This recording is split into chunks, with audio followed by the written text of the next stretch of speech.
Once she heals from her concussion from falling from a horse, Princess Anne expressed her deep sadness about missing a memorial service in Canada. The Princess Royal regretted not being able to attend the service in Newfoundland in her first public remarks since the accident on June 23. She had planned to go there earlier this week to witness the return of a Canadian soldier's remains who was killed in the First World War while fighting in northern France. It is with deep regret that I am unable to be with you today, as you commemorate the brave efforts and sacrifices of the members of the Newfoundland Regiment who went into battle on the first day of the Somme, the Princess said in her absence during the ceremony, according to a statement read by Canada's Governor-General. I am very sorry that I will not be able to join you again, but I have wonderful memories of being here in 2016 on the 99th anniversary of the Battle of Beaumont-Hamel, and I wish you all the very best wishes on this unique day of remembrance. After spending a total of 5 days in the hospital, Princess Anne was released from there last week. Vice Admiral Sir Timothy Lawrence, Anne's spouse, stated that his wife is recovering slowly after the accident and praised the Southmead Hospital medical team for their care. At the time, a statement from Buckingham Palace said, after an incident on the Gatcombe Park estate yesterday evening, the Princess Royal has suffered minor injuries and a concussion. As a precautionary measure, Her Royal Highness is being observed at Southmead Hospital in Bristol. She is anticipated to recover fully and quickly. The King has been kept closely informed and joins the whole royal family in sending his fondest love and well wishes to the Princess for a speedy recovery. When the event occurred late on June 23, Anne was strolling about the Gatcombe Park estate, where she has resided for nearly 50 years. As a result, she sustained mild head injuries. Anne was unable to attend the Japanese state banquet honoring Emperor Naruhito and Empress Masako on June 25, in addition to her trip to Canada. The late Queen Elizabeth I's daughter has experienced equine-related incidents on previous occasions. She fell in 1976 while watching the Olympics in Montreal, when her horse, Goodwill, missed a jump on the course. Princess Anne was seen utilizing a walking stick in 2008 following a horse at her house, kicking her. It was a crisp autumn morning when Princess Anne, an accomplished equestrian, experienced an unexpected and unfortunate fall from her horse. As a lifelong rider, Princess Anne had faced her fair share of challenges in the saddle, but this fall was different. It was severe enough to send shockwaves through the royal family and the public alike. The accident occurred during a routine ride at Gatcombe Park, a Gloucestershire estate. Princess Anne, known for her love of horses and her competitive spirit, had been participating in a low-key training session with her trusted horse, Balladeer. The fall happened suddenly, as Balladeer stumbled over an uneven patch of ground, causing Princess Anne to lose her balance and fall hard onto the ground.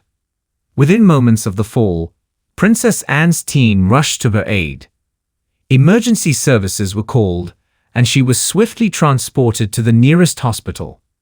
News of the accident quickly spread, and the public, along with the royal family, held their breath, awaiting updates on her condition. At the hospital, Princess Anne was treated for a broken collarbone and several bruises. All of the injuries were painful. They were not life-threatening. The medical team recommended a period of rest and recovery, which meant that Princess Anne would need to take a break from her demanding schedule of royal engagements and equestrian activities. The royal family, known for their stoic demeanor in times of crisis, were deeply concerned about Princess Anne's well-being. Queen Elizabeth II, Prince Charles, and the rest of the family gathered to support her. The fall was a stark reminder of the risks associated with equestrian sports, and it highlighted the resilience and determination of Princess Anne. Prince Charles, who shares a close bond with his sister, visited her frequently during her recovery. He expressed his admiration for her strength and tenacity, qualities that have defined Princess Anne throughout her life. The rest of the family also rallied around her, offering their support and encouragement. In the days following the accident, Princess Anne maintained her characteristic silence. Known for her no-nonsense attitude and aversion to unnecessary drama, she chose not to make any public statements immediately. Instead, she focused on her recovery and spent time with her close family and friends. The public, however, was eager for updates. Princess Anne's accident had captured the nation's attention, and many people were anxious to hear from her directly. Social media buzzed with well wishes and messages of support, demonstrating the deep respect and affection that the public held for her. A few weeks after the fall, Princess Anne made her first public appearance at a low-key charity event.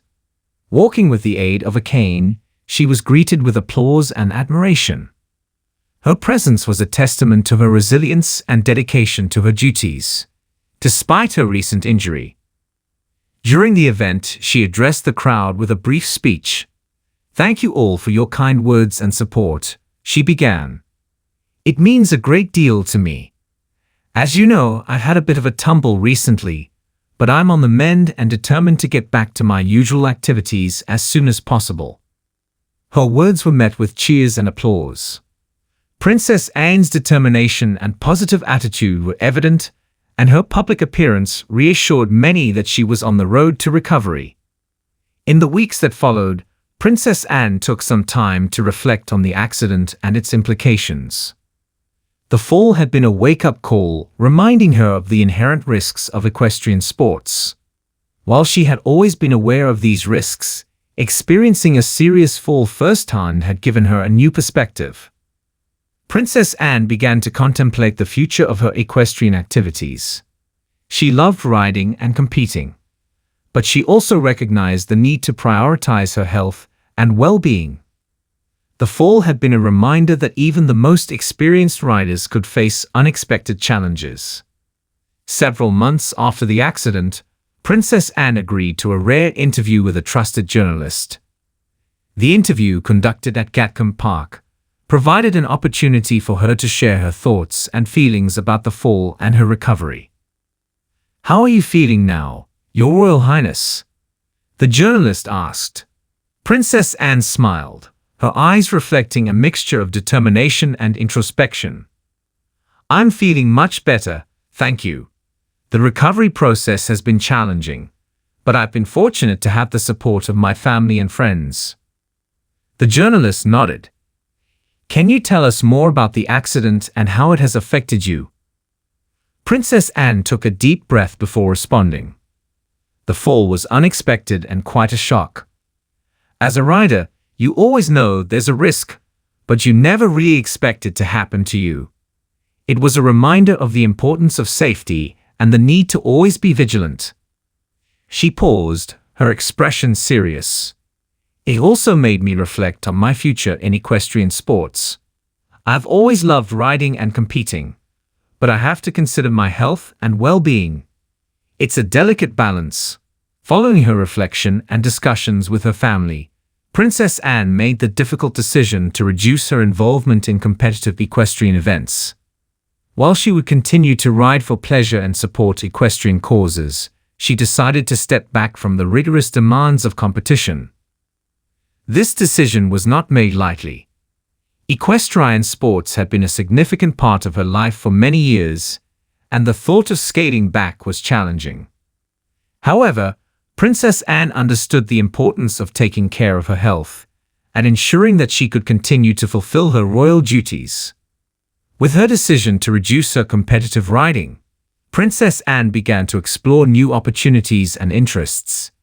She continued to support equestrian organizations and initiatives, but she also found time to pursue other passions. One of these passions was her charitable work. Princess Anne had always been deeply committed to philanthropy, and she saw this as an opportunity to focus even more on her charitable endeavors. She became involved in new projects, championing causes related to healthcare, education, and social welfare. Princess Anne's journey of recovery and reflection showcased the power of resilience.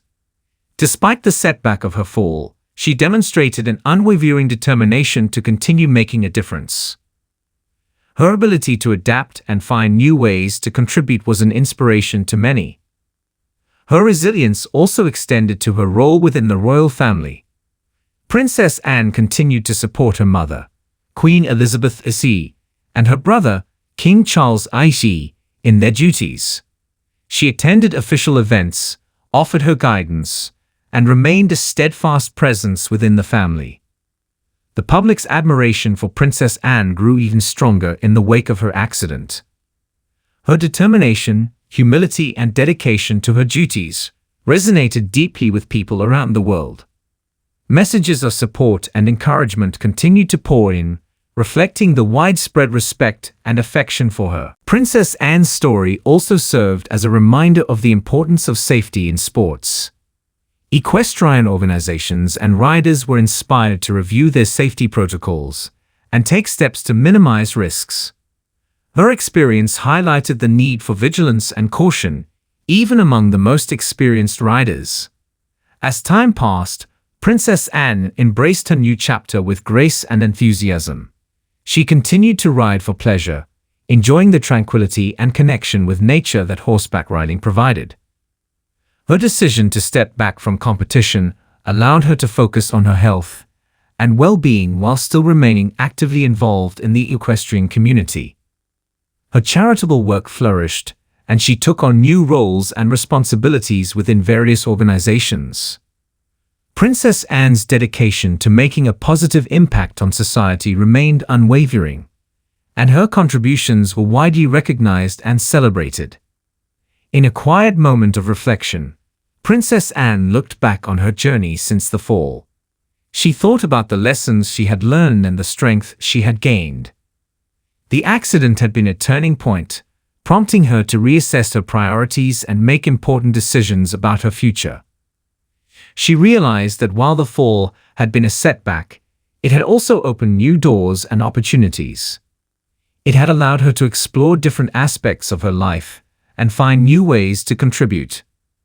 Princess Anne felt a deep sense of gratitude for the support she had received and the resilience she had discovered within herself.